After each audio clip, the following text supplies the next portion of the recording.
Hello and welcome to the latest installment of My Dad Listens to This. I'm Juliet the daughter. And as ever, I am Kevin the dad. And this week... Yes, Jules, what did you pick for this one?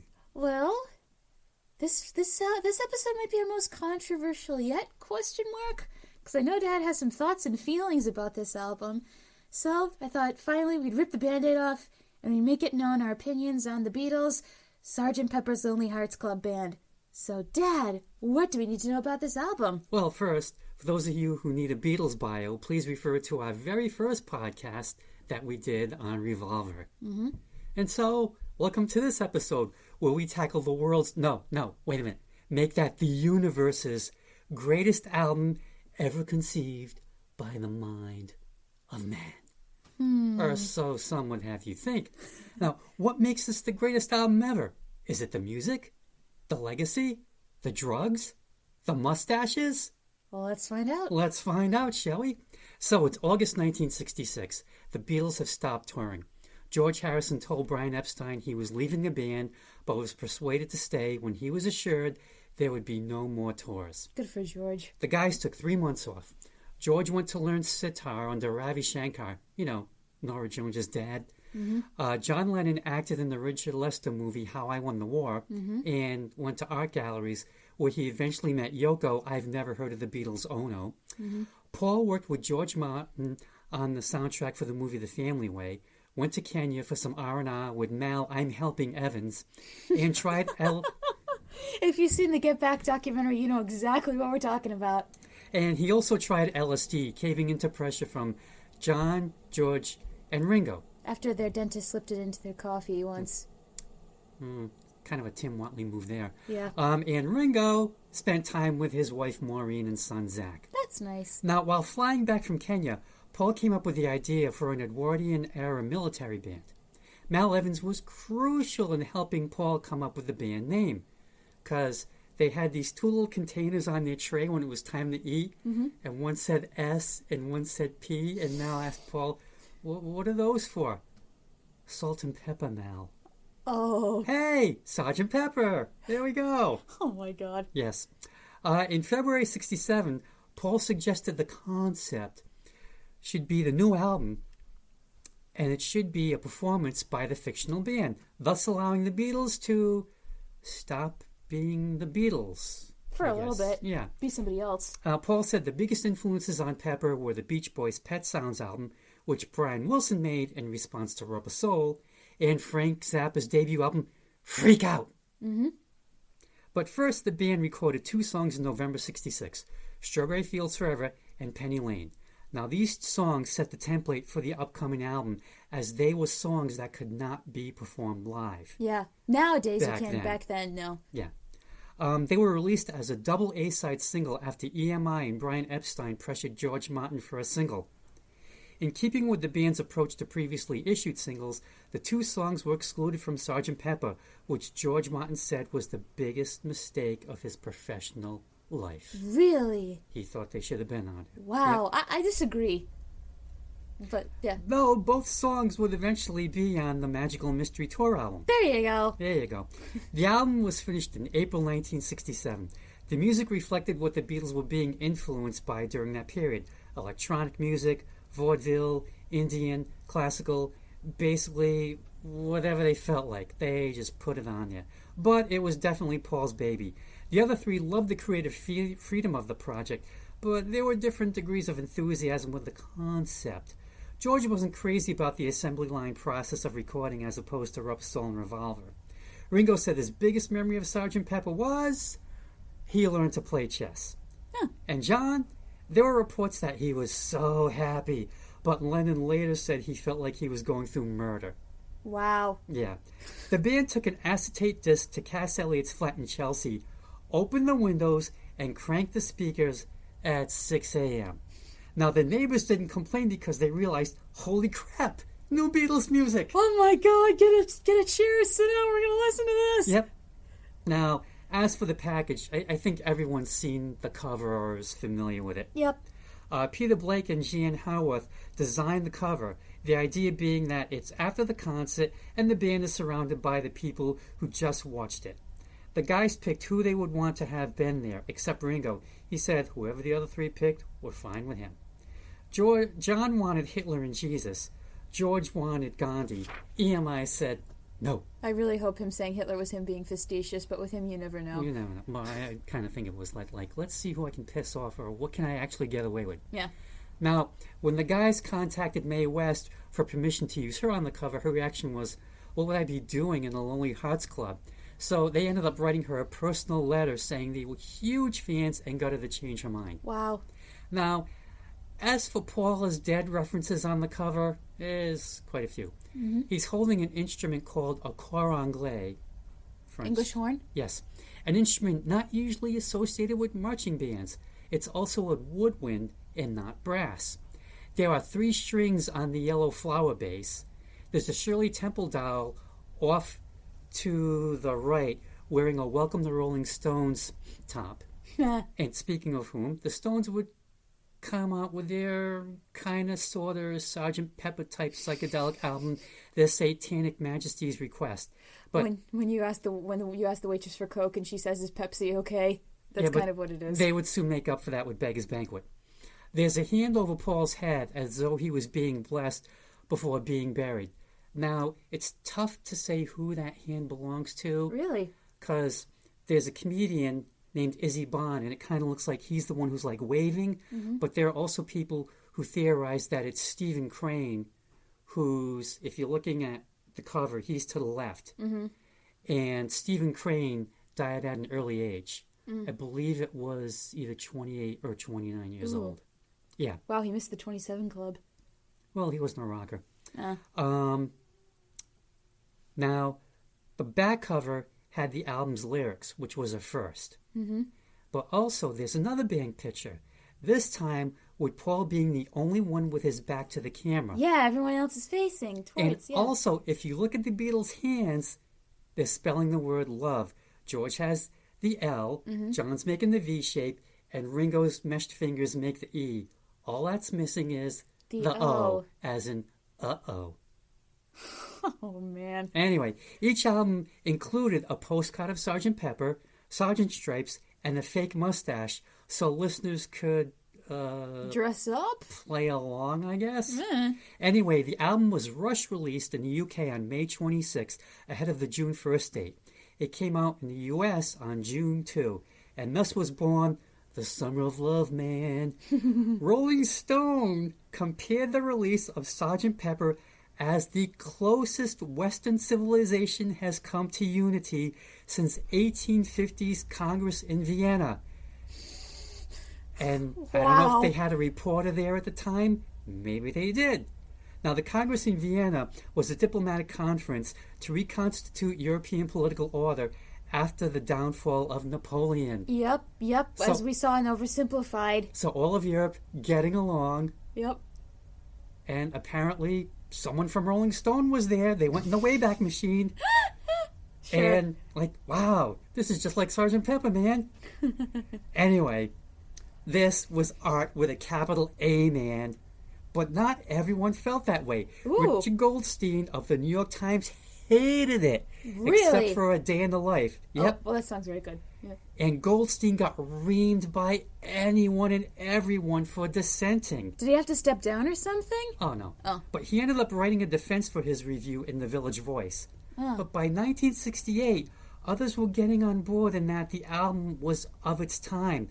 The Summer of Love was here and gone, and 1968 was the Summer of Hate. Yeah, people say that was like one of the worst years on record. Mm-hmm. Frank Zappa and the Mothers of Invention released We're Only in It for the Money, which was a parody of everything Sgt. Pepper stood for, right down to the cover. Lee Harvey Oswald was one of the faces in the crowd on that album. And a lot of the faces on the Frank Zappa version, they have a bar going across the eyes. Oh, that's kind of cool. That's kind of cool. Kind of don't know who it is. Yeah. Now, Sgt. Pepper, the album, spent 15 weeks at number 1 on the Billboard 200 albums chart. It sold over 2 million copies by the end of December 1967. By 2011, it sold 32 million copies worldwide, but I'm sure that figure's gone up in the past 10 years. It would go on to win Album of the Year at the Grammys. One of the few times they got Won a Grammy. that right, maybe. Yeah. And it was the first rock album to win that award. It's made it to the top or near top of umpteen greatest albums ever lists. It was inducted into the Grammy Hall of Fame in 1993, and in 2003 it was preserved in the Library of Congress's National Recording Registry. Sgt. Pepper marks the beginning of the album era. Singles were no longer the dominant music force. It inspired bands to take more time making albums. It inspired and furthered the concept of the concept album, even though Frank Sinatra had been cranking out concept albums on Capitol in the 50s. For years, Come yeah. Dance With Me, Come Fly With Me, Where Are You? And that one Sinatra Sings for the Lonely, just like cranking out one after the other, and they all had a theme. And what about that one that was written up in that Providence Journal magazine where he's smoking a cigarette on the cover and it's like all dark and miserable? Is it called Misery? It's called something. Can't remember what it is. No, I'm not sure. I'm really not sure which one that is. Well, listeners, you figure it out. Anyway. And Woody Guthrie's Dust Bowl Ballads had come out in the 1940s, which is looked on as like the proto concept album ever. Okay. And it was also a boon to music criticism because now albums and rock and roll, man, could be dissected and taken as seriously as classical music or jazz. And For better or for worse. it's probably also responsible for our podcast, too. Thanks, Sgt. Pepper. And the alter ego Sgt. Pepper idea Yeah. was probably what led David Bowie to create Ziggy Stardust. And Thin White Duke. Yep. Now, plus, this was the first Beatles album that Capitol did not mess with. Oh, yeah, they used to do that when they came over to the States, Yeah, right? they would always lop off 2 songs per album. Which is and bullshit. And then take those songs, along with songs that released as singles only, and cobble together another album to make more money off the U.S. fans. And then they'd have different covers and all that stuff. It was just stupid. But, like, the U.S. market had no idea. Mm-hmm. And this led to the Beatles doing the Butcher Baby cover for the Yesterday and Today album as a protest to this practice. Yeah. Yep. Now, some bands have put out what's been considered their Sgt. Pepper. Pink Floyd's Dark Side of the Moon, Prince's Around the World in a Day, even Green Day's American Idiot. Yeah, that counts. And there's so many others out there. And it led to the creation of art rock, which can be good and can also be kind of bad. Can you give examples for both extremes? Let's see. King Crimson. For good? Good. Yep. The Moody Blues, post Denny Lane, good. Even though there are people out there who'd be like, you gotta be kidding. You've also got bands like Yes, Pink Floyd, Genesis, and the bottom of the barrel, I'm gonna say it, people, Emerson, Lake, and Palmer. So it's a definite landmark. There's music before Sgt. Pepper and music after. BSP and ASP, like BC, AD. Yeah. It just was a game changer for like all those reasons that I just mentioned. Now, as for me, I was first exposed to some of these songs via the movie Yellow Submarine when I was a kid. Same. Because CBS used to show the movie once a year, sometimes in the summer. And then I remember seeing it like around Thanksgiving. And I think that's probably when it moved to like UHF channels, like Channel 56. Aw, man, bring it back. I want to watch that movie on Thanksgiving every year. Hey, does anybody know anyone in the TV industry? I know I have theater friends, but if you know anyone in TV, come on, bring it back. We've got the DVD, so we can watch it without commercials. Yeah, I know, but it would be more cool if everybody else watched it. Which is what I watched it a few days ago. And Did you do it with your glasses? The colorblind ones? No, I didn't think of that. I gotta do Oh, that. you should do that. Okay, for me, it is still the greatest animated movie ever made. Wow. It just... Some of the shots in that movie are very impressive, to be fair. Well, like that opening scene right before Eleanor Rigby, when you've got the sun The coming View up. of London? Yep. I was doing some research on it, and they said they had no idea how they did that, and they lost the process. They completely forgot how they did it. Oh. It was just a one-and-done thing. Dang. Side note about Yellow Submarine. I found this meme where it's all the ships from Battleship, and the Yellow Submarine is in the middle. It's pretty cool. Anyway, Nice. but yeah. So anyway, I got the vinyl, I think when I was 14 years old. Of Sgt. Pepper or the Yellow Submarine soundtrack? Sgt. Pepper. Okay. So this would place me in about 1977 or so. Mm-hmm. I got the original CD pressing when it came out on June 1st, 1987, which, yes, was 20 years to the day after it came out on LP. Mm-hmm. And I still have that edition. Yep. Because for some reason or other, instead of being manufactured in the USA, it was manufactured in West Germany before unification. Wow, that's a relic. I am hanging on to that baby. Cool. I listened to the 2009 remaster on Spotify. Yeah, see, I wound up getting the 2009 remaster too because I had like a Barnes & Noble gift card and I had to use it on something. R.I.P. Barnes & Noble. Well, Barnes & Noble still, and I was thinking of Borders. I thought you said Borders for some reason. No. Anyway. I don't have the 50th anniversary edition. I mean, they have the 1 disc, the 2 disc, the box set. The deluxe, which is stupid. I'm like, why? Why? We don't need this. Well, unless you're a hardcore fan like Paul. I mean, he's so into it. Yeah. He's got like, I mean, it's got this massive book and it's got like just loads and loads of detail. And,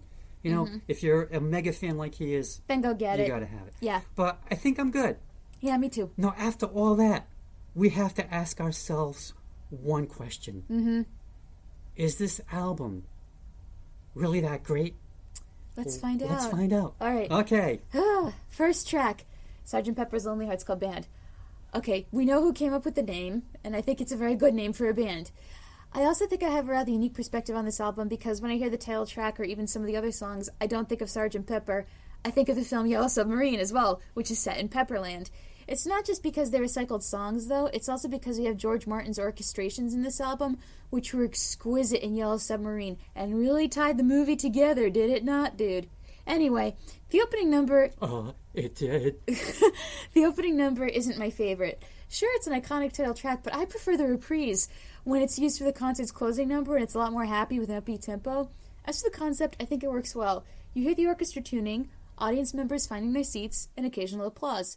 The only part that doesn't really work is the laughing because it sounds taped, and you wonder, what the hell are they laughing at?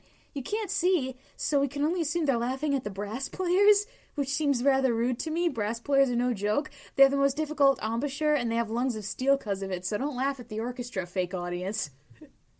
Like, maybe you had to be stoned to appreciate it, man. Yeah, well, that's just like your opinion, man. I don't know.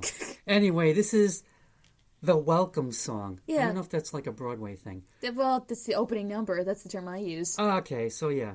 Paul explains that this is the 20th anniversary of the band playing, going in and out of styles, but always a crowd pleaser. It sounds like another band. A Pin B with 4 guys and... Nah, it's coincidence. Nah.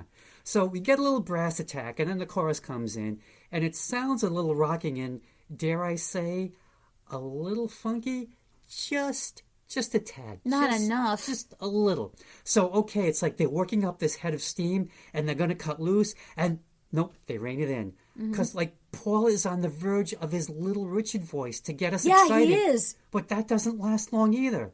And I guess as a band, you can't give it all up on the first song. Or maybe you can. I don't know. You can on Broadway, but you got to make sure all the rest of the songs are good after that. But Sgt. Pepper is going to make us wait. And then they'll rock out, right? Anyway, Paul winds up by introducing Billy Shears, which segues into... With a little help from my friends. I originally was going to post this song when I graduated from college in gratitude for the theater friends I thought I was going to have. I didn't end up doing it because, 1, I forgot, and 2, I made more lasting friendships in the poli-sci department who don't frequent social media as much as artists do, since artists have to market themselves all the time.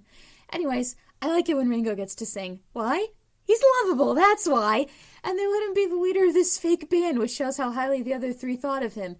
Even though they didn't let him be the leader of the real band. Don't think about it too much. Anyway, as for the song, it's definitely one of the best ones about friendship. Ringo, Billy, does want to fall in love one day, but until then he has his friends to be there for him in moments of joy and sadness. And I also think Ringo might be onto something. Getting high with friends might be a good way to test your friendship, because can you still be friends with a person even when you see what an altered state of consciousness does to them? It's an interesting question. Yes. It's a bouncy song which has an ending that foreshadows the final chord in A Day in the Life. As for Joe Cocker, making it a ballad is a great choice. I just don't know if I'm a fan of him. I skipped the last few seconds because I got bored. Well, you brought up an interesting point about the drug thing. I mean, also, it's like, you could have someone just getting drunk, your friend getting drunk, and, you're going to learn the same lesson. Yep. Anyway, I kind of look at this as Ringo's theme song. And also, he closes out all his all-star shows with it. Well, yeah, that makes sense. And John and Paul wrote this just for him. God, I hope I get to see him. Which makes sense because I cannot imagine any of the other three doing this. No. Great friend song and friendship song. And what you said before about, what was it about, he doesn't have love, but he has his friends. Yeah. And that reminds me of a quote that I think kind of doomed me for a while. That was in my yearbook. You had to come up with some sort of quotation. And I'm like, what can I find? What can I find? Nothing's hitting me. And I found one that said, love is but chatter. Friends are all that matter. Aw. Yeah. I didn't have a quote for my high school yearbook, but by the time I thought of one, it was too late to put one in. Mm-hmm. But I would have done Madeline's, and that's all there is. There isn't anymore. Nice. Yeah. Now, the good thing about this song is everyone can relate to it. Everyone has friends that, have gotten them through some sort of situation. Yeah. But it's not exactly a rocking song. We're still waiting. Well, I'm still waiting anyway. Now, Joe Cocker will give us a great rocking cover in 1968, and his version went on to become 5 minutes. to become the theme song for oh my God, I'm blanking. Do you want me to Google it? The Kevin Arnold show. Kevin Arnold. Oh my God. TV show.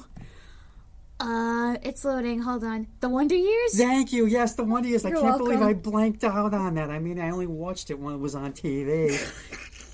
It lasted Jeez. 6 seasons, Dad. Yeah, I know. My brain didn't last 6 seasons, though, I guess, trying to come up with that. Oh, Fred Savage was in that. That's how Yep, he got famous. yep, Okay. Yep. And after that, John Belushi did a perfect imitation of Joe Cocker singing this song. And yes, it's on YouTube. Okay, I'm going to look at that later. Unbelievable. I'm pretty sure he did it on Saturday Night Live. And then there's also Dueling Cockers, which they did on Saturday Night With Live. Joe Cocker and John Belushi? And they're singing Feeling All Right. Huh. They're both dressed the same, and it is perfect. Cool. Okay, next track. Next track. Lucy in the Sky with Diamonds. My favorite memory of this song is when the three of us watched Ron Howard's documentary 8 Days a Week about the Beatles' touring years. And when the opening chords of Lucy played at the end of the movie, Mom and I both sighed at the same time in the same way. It doesn't matter how many times I still go, aww, when I hear the harpsichord, and sometimes I just play those first 5 seconds over and over, not even the rest of the song. I think I wanted that to be my ringtone at one point. What I don't want as my ringtone is the creepy way John sings Cellophane Flowers of Yellow and Green, where they alter the pitch of his voice. It creeped me out as a kid, and still does now due to how unnatural and unsettling it sounds. Tricky Man. The drum would be a great ringtone, too. I also remember this sequence in Yellow Submarine and how it made me sad as a kid, because I thought the scene was about John loving a beautiful lady who he never saw again until he came to Pepperland, and now she comes back, only to leave again, and animated John kind of looked heartbroken too when she left, so that's my headcanon, and I'm sticking with it. As for the writing, you can tell John read Lewis Carroll growing up, so if you look at the song that way, it makes a lot more sense. As for covers, Elton John's is fine, but we don't talk about Shatner's. No, no, no. Oh my God. I sent you that, remember? I think I have to reacquaint myself with that monstrosity. Listen to it when I'm not in the room. Okay, I will. Thank you. All right. Lucy, Sky, Diamonds. L-S-D. Survey right? says... Meh. Yeah, because John swore it was about a drawing Julian did of classmate Lucy O'Donnell. Ringo witnessed it and said Julian uttered the song's title coming home from nursery school. Cynthia said that too. Now, John also was inspired, like you said, by scenes from Lewis Carroll, especially Through the Looking Glass. I kind of like Alice in Wonderland a little better. I like Through the Looking Glass better. Anyway, decades later, Julian was informed that Lucy O'Donnell had been diagnosed with lupus, and he was able to renew their friendship before she died in 2009. Oh. Now, great psychedelic song, regardless of the song's real background. It's also used in the great animated sequence in Yellow Submarine. And they touched upon this really quickly in one of the mini documentaries on the DVD. Mm-hmm. And it looks like rotoscoping was used to get the outlines of the figures' movements as realistic as possible, which is basically rotoscoping is like you're tracing animation over photographed film. Yeah. Side note though, if you're sensitive to strobe lights and you have seizures, maybe don't watch this movie. Just warning you. Mm-hmm. Now the outlines of the figure are as realistic as possible, but the animators got creative with the figure's insides with the uses of color. Yeah. And the first version I heard was Elton's? Elton John's. And for years, I thought it was his song. Wow. Which shows how much I knew back then. Let's see, that came out in 1974, so I was 11. Maybe I could be excused. Yeah. Okay. No internet back then, so. Now, John Lennon plays guitar and also pitches in on background vocals on Elton's version. Mm-hmm. And this led to Elton appearing on John's song, Whatever Gets You Through the Night, and that bet that John promised Elton he'd appear live with him at Madison Square Garden if it hit #1, never thinking that it would. And it did. It did. So John went on stage, Thanksgiving Day, 1974. And everyone lost their minds. And it would turn out to be his last live performance. Oh, shit. And after John's death in 1980, Elton said he could never do Lucy live because it reminded him too much of John. Oh. And again, great song.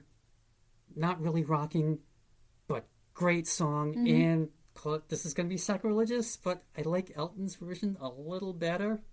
I think you might not be alone in that one, but I still like John's better. And as a side note, Elton's song was also used in a highly unusual movie, which I think we touched on before, called All This in World War II, which basically they got all these artists to cover Beatles songs, and they played them to World War II battle footage. Huh. It was the 70s. Was it that they must have been coked out of their minds? Well, good possibility. But someone thought, hey, Beatles songs in World War II footage, what could possibly go wrong? I'm not sure if it's available online or DVD, but maybe it's out of print. It's got to be out there somewhere. Maybe you can only get it in England or something like that. Could be. Yeah.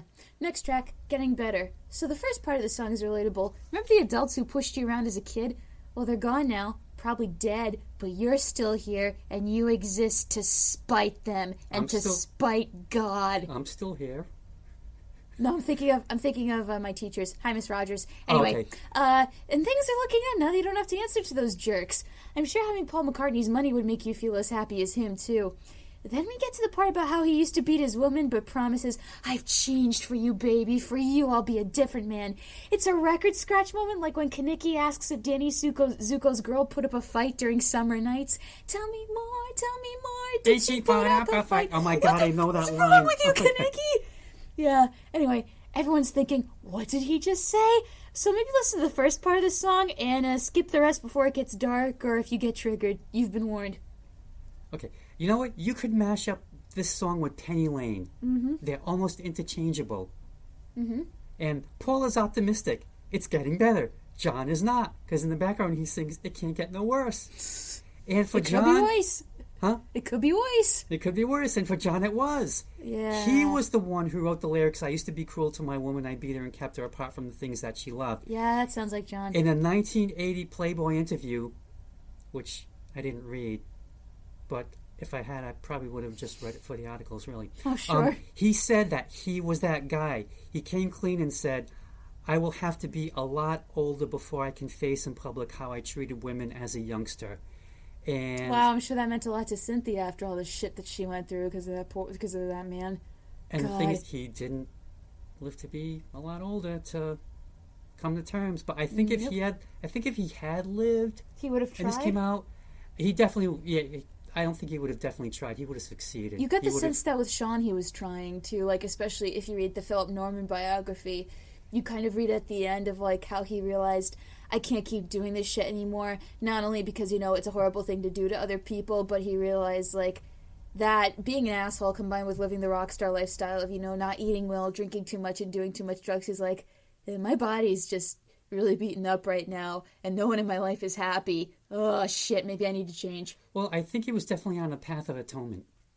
Yeah, he was trying to be fair. I really do. Yeah. And I think if he had lived and this had come out like while he was alive, like in present day, he'd probably be canceled, but John being John, he wouldn't give a shit. No, he wouldn't. And also Julian's probably like, yeah, that's nice, but what about my childhood that you screwed up, man? It's so sad. I like to think they would have reconciled. I think John would have gone out of his way to reconcile with those people. Well, also it's so sad too because Julian Lennon just seems like such a nice guy too, and he said if you read the foreword to his mother's book, Cynthia Lennon wrote a book called John about her when she was married to him. It's a really sad book, and the foreword he writes, he talks about how people say, like if they pass it by in the street, they're like, "Hey man, I love your dad," and he's like, "I feel mixed emotions when I hear that," and that's got to be something else because it's like, what do you do when the man who made your life miserable, what effect does that have on you when you look like him and you sound like him when you sing? What happens when you look and sound like the monster who abused you so badly? I don't, that poor guy. Oh man. But like, we'll never know. No, this is all speculation, keep in mind. We'll never get the answer, but I like to think that, like I said, he was on that path of atonement, and I really think he would have gone back and said, Julian, I'm sorry, Cynthia, I'm sorry, this is what I was like. I've changed, and, I just want to make things right. Do you think you would have done concert for George? Oh, yeah. I'm pretty sure he would. That's cool. Anyway. To me, this song is meh. And guess what? Not rocking. Nope. I'm still waiting. Okay, next track. Maybe the next one. Fixing a hole. Folks, you can write a song about anything. In this one, Paul is fixing a hole before it rains and stops his mind from wandering. In other words, he's fixing it before any leaks ruin his day. And if people think he's stupid, well, up yours, because he's Paul McCartney, and he's got a great life at this point in time.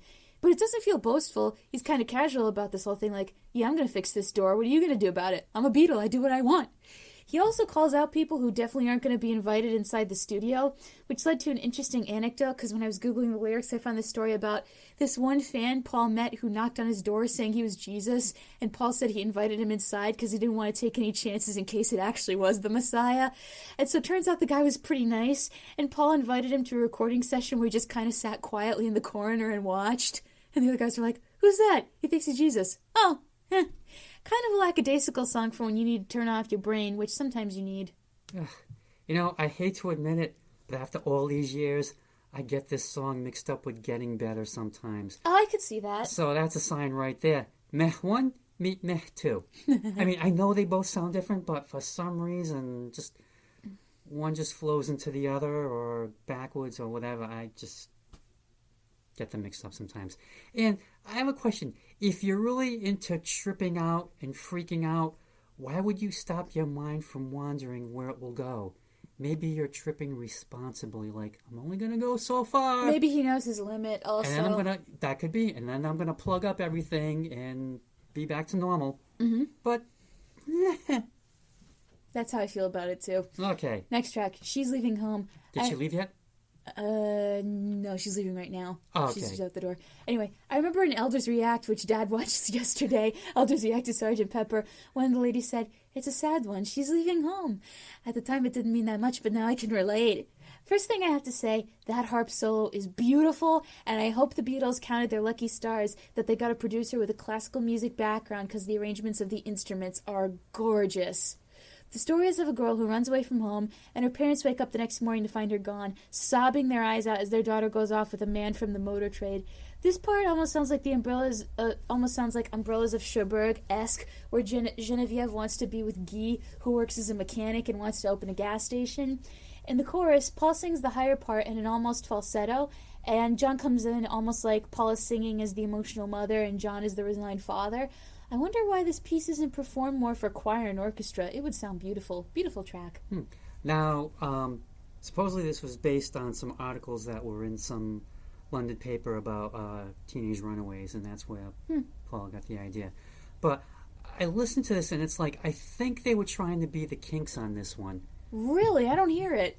I think Ray Davies would have done a better job. They started in the early years when we did that Kinks Best Of. Yeah. That was their early stuff where they were really rocking. And then Ray started getting more introspective when he realized, okay, we're banned from touring the U.S. I'm just going to write whatever the hell I want. And he just turned inward and just wrote about daily life in England, about people just trying to get by and different situations. And I think Father Christmas, give us some well, money. no, that was much later. I'm but sorry, I'm that thinking song stuck in my head. like perfect album of theirs would be the Village Green, the Kingside Village Green Preservation Society, which was their Sgt Pepper, but more of like a everyday type of Sgt Pepper. Anyway, I think Ray would have done a better job with this type of material. And to me, this is an unusual song for that time. You know, a girl runs away from home to have fun. Yeah, fun, and okay, I'll let that go. But surprisingly, and correct me if I'm wrong, Okay. John and Paul seem to be on the parents' side of this.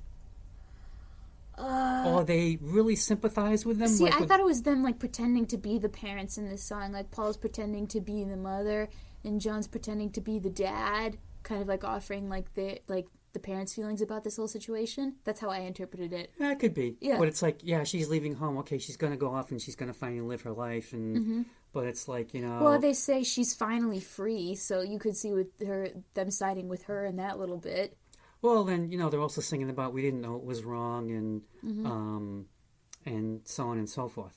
And that's not very rock and roll, Summer of Love and all that. And the thing is, George Martin did not do the orchestral arrangement for this. He didn't. No, I think it was Paul was kind of in a hurry to get this done, and so he found someone else to do it.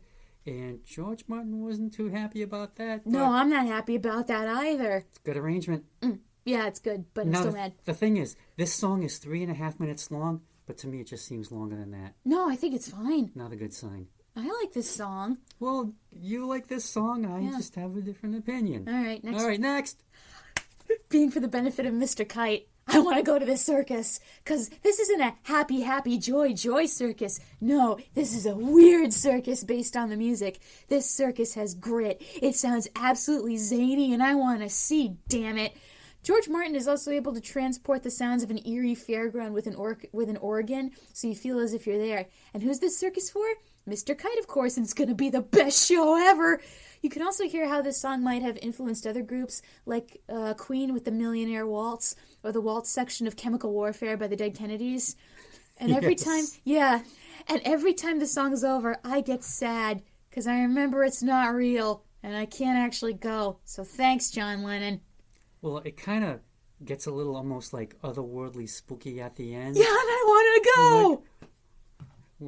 What's this circus? Is this like the circus in Something Wicked This Way Comes? The Ray Bradbury story where, everyone's going to get dead. Everyone's going to get dead. Everyone's going to get unalived. Yes. Or worse. I never really appreciated this song until I saw the actual circus poster John had bought in an antique shop. I found it on Wikipedia, and it's amazing. He took almost all the elements of that poster and made a song out of it. Oh, yeah, it's a cool poster. It's very impressive. I mean, there really was a Pablo Fankus in England, and they're talking about the Somersets and just like all the attractions at this circus. If you Google the poster, you can find it. It's like the first photo that comes up when you Google it. It's really cool. Yep, I mean, it's impressive. I just love the layout of it. I love the look of it. The guy's kind of pulling a grandpa in a way, because whereas grandpa would hang off the side of the pole, this guy's upside down with his head on the pole. Yep, and it just makes it look fun. And the band and George Martin, they nail the circus atmosphere perfectly, right to the I'm scared of the clowns ending. That's kind of what it is. Yeah. It's like, Kramer, you like the circus? No, I never liked the circus. Why? I'm scared of the clowns. I wonder if Guillermo del Toro is going to use it in his new circus movie. That would be cool. This is where the clowns attack the audience. Oh, yeah. Hey, like Pennywise in the Great with like the little boat. Why is there a clown in the sewer? I don't know, but there just is. Anyway, thus endeth side 1, and guess what? There's another side. No rockers yet. Maybe side 2. Let's find out. Within You, Without You. In my opinion, and I'm very biased here, yes, George should have been re-nicknamed the Wise Beatle. This is a song that makes you feel smart and dumb at the same time. Basically... You're so smart, you're dumb. You're so dumb, you're smart. Pick one. Basically, it's talking about how people's inner inhibitions and walls they put up keep them from forming genuine connections, which we don't really realize until it's too late. George says everything we need is within us. We only need peace of mind to achieve it. And we shouldn't doubt ourselves because creation and the energy of the universe flow within and without us. The caveat is, George doesn't have the answer as to how we achieve this. The wisest part about him is that he doesn't claim to know all the answers. Fools give you reasons. Wise men never try. I think this song might be why Paul and John didn't let him have more songs, because think about it. George was the youngest, and his writing was already more prolific than his peers. I wonder if John and Paul felt wretchedly inadequate and maybe even teased him. So George was going for quality instead of quantity. Yeah. Even though he was amassing a lot of songs for All Things Must Pass. Well, I think he was kind of thinking, as you see in the his documentary that Martin Scorsese made, one of his musicians said his fear with the Beatles was, if they keep going, how many more songs am I going to be able to get on each record? So he's like, I got to write all these before it's too late. Mm-hmm. Anyway, I like to think Ringo supported him, and to be fair, I think all the other Beatles did, but maybe kind of didn't know what to do or felt uncomfortable. You can even hear this laughing in the background at the end. As for the music, I think the best example of East meeting West and succeeding is when the sitar is accompanied by pizzicato on the violin, which is a fancy term for violinists plucking their strings, because the sounds blend well together. Everyone say, thank you, Mr. Martin. Because when George brought this song to him, he didn't try to westernize it, and instead really brought out the sitar and the tabla player. At least someone thought George's songs were interesting. Ooh. Yeah, I'm bitter, man. Not too much of a George fan there, huh? Anyway, definitely not rocking hair. George described this as 5 minutes of sad music, heavy on the Eastern philosophy and Hindu spiritual concepts, which you nailed. Well, he was a believer. Now, the laughter at the end was George's way of giving the listener a release, because, hey, he did say it was 5 minutes of sad music, and then, you gotta have some relief at the end. Okay. You gotta lighten up, Francis. Yeah, basically. Yeah, it was like heavy stuff. I remember the first time hearing this, I'm like, what the hell is this? It took me a long time to come around to not only what this song was about, but how it sounded. And I do like it. I really do like it. Yeah, it's not rocking, but I mean, I don't think it's supposed to. Which, I'm fine with that. I'm good with that. It kind of reminds me of the story of when George was having these musicians from India play at his house. So Ringo went over to listen and check it out. And the tabla player is drumming, right? And so these Indian men are going, ugh, ugh. And Ringo said, at the time, I thought they were like, oh, it's crap. But what they were really doing is going, oh, like really feeling it. But he didn't know that. He was looking around like, keep the noise down. What's going on? But yeah, it works really well. Okay, next track, When I'm 64. Now we have Paul's attempt to be deep, which is fun and quirky. Again, going back to Elders React, the same woman says, 64 sounded absolutely ancient. I'd love to be 64 again. And then I realized, oh my God, I've got 5 years left till that happens to me. I've always wondered, in this song, in the context of this song, what happens after 64? Hopefully you turn 65. Is Paul going to wind up in that nursing home the Simpsons saw in 60 Minutes? I have the same problem with Ed Sheeran's Thinking Out Loud. I'll love you till we're 70. What happens after 70, Ed? Death. Huh? But it's a fair question to ask someone in a serious relationship. Will you still love me when my body starts to slow down and I forget things? Will you become impatient with me? Or will you still love me? They're important questions, and I've wondered if some couples put these lyrics in their wedding vows, because I'd want to know the answer to that, too. Also, it's cute to assume Paul would be the one pulling weeds, considering he has enough money to hire a gardener or a landscaper. Then again, maybe he does. I don't know, I'm not his neighbor.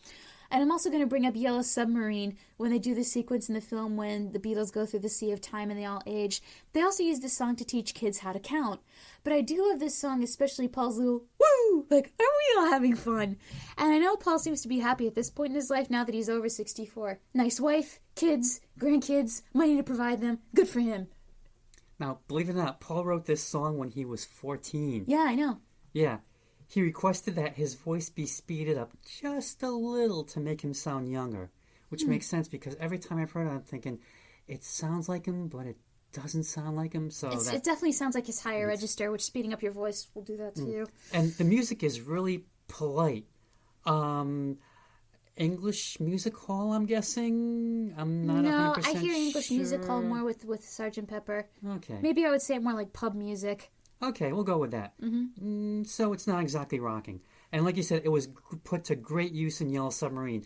At the moment Paul starts to sing the line, "Every summer we could rent a cottage," a countdown, or is it the count up, from Count 1 up. to 64 begins perfectly in In time time. with the music. And how each number is represented is just so creative. And this sequence must be seen to be believed. It is fantastic. Go watch this movie. Depressing fun fact, only Paul and Ringo made it to 64. John made it to 40, for God's sake. And George made it to 58. Yep. He looked older than 58, though, but that's Well, not he surprising went through a considering what lot. he'd been through. Anyway, next track. Lovely Rita meets her maid. I thought the stereotype was that no one likes meter maids. Look at Zootopia when Judy Hopps is put on parking duty and see how people treat her. Yeah, but Rita was lovely. Yeah, Paul likes Rita because she's a strong woman and he asks her for tea. Wink. She says yes. Then they go out to dinner and he almost gets in her pants, but oops, her sisters are home. Ah, well, better luck next time. Even though the story is fun, I don't care what happens with Paul romancing Rita. The chorus is catchy, sure, but it's just there. And it gets annoying when Paul sings duh over and over, or duh, whatever. I bet if you're on drugs, the I ending... thought it was, You mean that at the end? Yeah, da, da. I heard Oh, okay, something anyway. I can hear that too, okay. But I bet if you're on drugs, the ending of this song is great. Any listeners who experiment out there, let me know, and I will trust your judgment, because I'm not going to do any myself. Okay. They do it so you don't have to. Like Keith Richards. He did all the drugs, so we So didn't you have wouldn't to. have to. Thanks, Keith. Thanks, Keith. Now, this may or may not have been based on an incident in which Paul was issued a ticket by traffic warden Meta Davies outside Abbey Road Studios. Some say yes. Paul says, nah, it's just a coincidence. It's an odd song in that Paul's got the hots for a woman in uniform, wants to take tea with her, marijuana, and like you said, yeah, I forgot they called it tea. they go out to dinner. Rita pays the bill because she's a modern woman, she is. And then they go to her place, sitting on the sofa with a sister or two. And then things get freaky or freaky. Implied, of course, with the heavy breathing at the end and a sort of musical anarchy going along with it. Okay, it's Rita, the sister, the other sister, and Paul. Nah. Oh, Menage. I thought it was just, oh crap, my sisters are here. Sorry, man, you're going to have to leave. Well, And yes, he's just sitting on the couch uncomfortably, like, God damn it. Well, I don't know. I mean, that's the impression I get with the way the song ends. Like, it's getting pretty hot and heavy. All right, next track. Good morning. Good morning. Good morning. Behind Good the afternoon. Behind the cheery music and chorus is a rather poignant message. Some days are so boring or bad you can't really do anything but exchange empty pleasantries, like good morning. But then the day gets better as you go for a walk and see your old school hasn't changed, which I can't relate to, and maybe you'll ask out that girl, or if you're married, have tea with your wife. And you still might not say much, but you'll feel a bit better. The only part I don't get is the ending where it sounds like they let out the zoo. Maybe he's hearing animals as he walks by? I don't know. Okay song, but again, not my favorite. But wait, is this it? Is this the rocker we've been waiting for, finally? Leave it to John. Who else? He was inspired by a Kellogg's Cornflakes commercial, of all things. Really? Good morning, good morning. That was their theme song, I guess, for the commercial. I wonder why they didn't use this song in any of their commercials then. Probably cost too much money. Probably. Now, to me, it's like John paints a portrait of suburban boredom. Nothing to say, but it's okay. And my favorite line is, somebody needs to know the time. Glad that I'm here. I have a watch. No one else has a watch. I know what time it is. Yay, me. Wow, you got on your high horse there. I did. That's how boring things are. And then when he talks about it's time for tea and meet the wife, it's tea time. And there was a TV show at that time called Meet the Wife. So you'd go and you drink your tea and watch TV. And Oh, over in England? yeah. Okay. Yeah, I guess. I gotta say, good drumming by Ringo. Stinging George guitar solo that sounds a little bit familiar, which I will hit on a little later. And then at the end with all those animals, that was John's idea. He got inspired by the way that the Beach Boys song Caroline No on Pet Sounds ends. Mm-hmm. It's a train taking off, and there are dogs chasing the train. Mm. But John's idea was that each successive animal could scare or eat the previous one. So you listen to the sequence. Birds, cat, dog, horse, lion, elephant. But then the fox and the hounds come through, they chase, and then a chicken. Chicken wins! Go chicken. Maybe that was a reference to the dinosaurs, since chickens are descended from dinosaurs, and we can't have dinosaurs, obviously. But we can have chicken whenever we want. Yeah. Oh, yeah. Okay. Sgt Pepper Reprise. This album is almost like a musical theater album in the sense that almost all of the finales or musicals are just reprises of the opening number. I know this isn't the true finale, but the next track is more of an epilogue in my opinion. This one rocks more than the original, and you can feel the energy of a crowd not wanting it to be over, but rocking out anyways. The sounds of a crowd cheering and the Beatles singing faintly over that crowd, getting ready to leave, are a nice touch too. And of course, there's a key change that's a nod to the original, wrapping it up in a neat little bow. Mm-hmm. Yep, it is a reprise, and as you said, it rocks harder than the first version, but it doesn't take much to accomplish that. And kind of funky a little bit in there. So it's like, goodbye, thanks for coming, that's all we got. And, oh, no, it's not. No, it's not. What do we got? A Day in the Life. Whose life? The audience member. Ooh. I never understood what the point of the song was until you explained to me that it was supposed to be us following one of the audience members home. Then it all made sense. I do remember seeing news stories where people played this when George died, which I thought was appropriate, but I thought, why don't you play a song he wrote instead? Anyways, this song is comprised of references to real news stories at the time in England, e.g., 4,000 holes in Blackburn, Lancashire, referring to really bad potholes, as if we're following a man reading the newspaper. There's also a reference to John's film How I Won the War, which I do want to see at some point. That film also has an eerie prediction about John's death, where his character is shot, and John says, looking dead at the camera, I knew this would happen to me. Anyway, A Day in the Life was the first time I was consciously aware of a Lennon-McCartney collaboration because of how Paul sings The Bridge, which was a separate song he wrote when he was young that got sandwiched in there. And of course, once again, we have to give credit to George Martin. John asked for a sound that was like the end of the world, and by God did that man deliver. Get an entire orchestra playing their instruments at once with increasing dynamics, and when they reach their climax, just have the piano player slam down a chord that is so satisfying. Everyone say thank you, Mr. Martin. But then we get this weird bonus track where there's a really high-pitched noise that sounds awful on headphones, and then a loop of John talking backwards over and over again while someone sings. Maybe it's supposed to be... Never could be any other way. Yeah. Maybe it's supposed to be an apocalyptic sound. Please explain why it's in there. But that being said, it's not enough to ruin a great song. All right. To me, this is kind of like how, Rubber Soul ended, and like how Revolver ended. For like Rubber Soul, you think, if I needed someone, would have been the perfect song to end that album. And like with Revolver, you think, got to get you into my life. Perfect ending song for that album, but nope. I don't know, Tomorrow, one is good. John has the last word on both those albums with Run for Your Life on Rubber Soul, which John said he hated. Looking back, he thought that was his worst song. That would be a good theme song for the TV series You on Netflix. And then, of course, Revolver ends with Tomorrow Never Knows. Which Mad Men paid a crap ton of money for to use like 20 seconds of. I looked up the figure online. I was like, damn, for that amount of time? It's barely a minute. Anyway, John was inspired by the death of Tara Brown, who was the heir to the Guinness fortune. Wow. And he knew both John and Paul. And he did die in a car accident, but did not blow his mind out. John said that blowing his mind out was a drug reference. Yeah.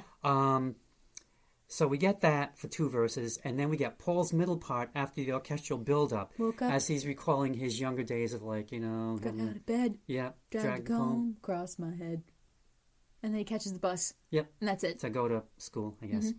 And then, as you said, someone did a survey in Blackburn, Lancashire, came up with 4,000 potholes. It's a hell of a lot of potholes. More than Rhode Island. I was going to say, you think Rhode Island's bad. Oh, my God. Yeah, what did they say? It was like, sober people in Rhode Island weave on the road to avoid the potholes. Drunk people in Rhode Island drive straight through. Yep. Mm-hmm. And a lot of potholes. And it was, John had like almost the whole line of like, now they know how many full holes it takes to something Albert Hall. Now and we know how some many holes it takes to friends fill the Albert Hall. Someone came in, well, how about fill it up? Mm-hmm. Okay. And yes, of course, I'd Love to Turn You On is a drug reference. And then the orchestra comes in again, and it's building and building and building and building. And then there's that final sustained note for 40 seconds. Boom! There was more than one keyboard used. I want to say it was 5. It could have been more. And they just all hit the same. And they said that the mics were turned so high, you can hear creaking chairs, paper shuffling, and the AC running. I didn't hear that on my headphones. If you listen, you got to listen really hard. Okay. And kind of crank it up. If you crank it up as it's fading out, you can hear. Okay, because I'm not cranking it up when it plays. I'll go deaf. Good God. And after that, there are the random notes in the runout groove for vinyl. And John's thing was like, if your record player didn't have an auto arm lift, it would play endlessly until you physically got up and took the needle off the record itself. Mm-hmm. And one of the things that he did was he had a sound put on there at such a high volume that only dogs could hear it. So I figured, give the dogs a little something to, listen to or lose their crap to. As he says, they treat dogs better than people in England. You'd think of something more palatial. And, Lucas's company there, THX, the sound company, they co-opted the orchestra build-up and sustain note for their deep note sound effect. Okay, I'm going to get filthy for a second. There was this trend on TikTok a while ago where it's like, when it meant if your penis had a theme song when it got erect, what would it be? And someone played that. That's hilarious. Okay, that's it. That makes sense. That's as filthy as I'm going to get on here. Okay, good. Now, David Bowie used the line, "I heard the news today, oh boy," for his song Young Americans. Yeah. And John appeared on the album of the same name, playing guitar and adding background vocals and getting a songwriting credit for Fame. Yeah, because he sang on that too. Yep. Mm-hmm.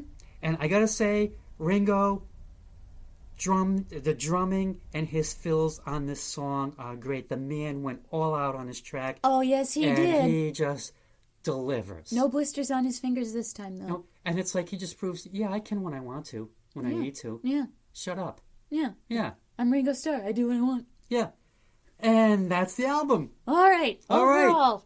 Sgt. Pepper is a great album, and you can feel its influence everywhere. And I want to personally thank the Beatles for putting the concept album on the map, because it's been very helpful to a lot of musical theater composers making concept albums of their musicals so they can get money from producers to finance a show. Hey, it worked for Lin-Manuel Miranda. I say you should listen to this album at least once, and if there aren't tracks you like, it's totally okay, because you won't end up in a situation where if you scrap one song, you miss the overall story of the album. Now, is this the greatest album ever? Well, that's up to opinion. As for me, I would say no. There's a better album out there. I just haven't found it yet. I need to think about that one. Okay, Dad. It's interesting that you bring up the concept, because after a while they kind of realized, this isn't really holding together, but in the words of John, we say it works because it works. Yeah. It works because we say it works. Because we're the Beatles, darn it. We do whatever we want. And I gotta say, there's no denying that Sgt. Pepper was and is an achievement. Yep. I mean, I couldn't do something like that. There's just no way. It changed pop music forever. I mean, think about that. I mean, how we look at albums, how they're made, how we listen to them, and what people are going to write about them, and so on. But, here's the thing, you have to be able to separate all those achievements from the music. And it took me years to be able to do that, because I went through a period of realizing I'm not getting into this as much as I should, even though it's done like all these fantastic, life-altering things. What is going on? And see, that's the thing. You have to be able to separate the achievements from the music, because that's what it comes down to. The music has to be able to stand on its own. Yep, but if it doesn't, you don't have anything worthwhile. And what are we left with? What are we left with? Recycled Revolver on a lot of the songs. Ooh, conspiracy. Good Morning has almost the same guitar solo as Taxman. And I'm not faulting George at all. No. They're both Yeah. great solos, but if you listen to them, they sound very familiar. Getting Better is reminiscent of Good Day Sunshine. Within You, Without You is what I like to call the peas and carrots version, or the no thank you portion version of Love You Too. I mean, I can see that. because Love You Too, he nails it in maybe half the time. Mm-hmm. Now, Lucy in the Sky with Diamonds is the placebo to She Said's LSD trip. God damn it, now I want to listen to Revolver again. That's not what this episode was supposed to do. And She's Leaving Home wishes it was Eleanor Rigby. Oh, God. Because we care more about the characters in Eleanor Rigby than we do when She's Leaving Home, or I do anyway. God damn it, I'm going to go back and listen to Revolver as soon as this is over. And as good as A Day in the Life is, and it's a great song, it really is, except for the orchestral build-up, it's not the total all-out holy shit mind freak of Tomorrow Never Knows. It is not dying. It's not. And then you hear like that sound in the background that sounds like birds cawing. And the thing is, it's like, none of this hit me until I was listening to this album for the umpteenth time. For the Just for the podcast. podcast. Yep. And I realized, wait a minute. Why is this stuff sound... Oh, my God. Conspiracy. I don't know if it is or not, but just so much of it reminded me of Revolver. Now, having said all that, Sgt. Pepper is not a bad album. Music-wise. It's not bad. It's fine. It's fine. It's just, for me, it's not the be-all, end-all. It's not the alpha and the omega. No. If you're going to only get one Beatles album, that album should be Revolver. You heard it here. Because Sgt. Pepper is of its time, but Revolver is timeless. That album could have come out today. Come at us, we don't care. I don't. I think Revolver is the Beatles' greatest album. It just is. All right, if you made it this far, as We always, really appreciate it. Yes, thank you for listening to the latest installment of My Dad Listens to This. Like, comment, subscribe, and all that jazz. If you follow me on social media, I post the episodes there. And if you are personally friends with my dad, just say what episode you want to listen to, and he will email it right to your inbox. As always, thank you for listening to the latest installment of My Dad Listens to This. We'll be back next time with another album to nitpick and gripe about. Dad, anything you want to say before we head off? Turn on your mind, relax, and float downstream. For remember, life flows on within you and without you. Ah. In nomine Patri, Filii, Spiritus Sancti. Amen.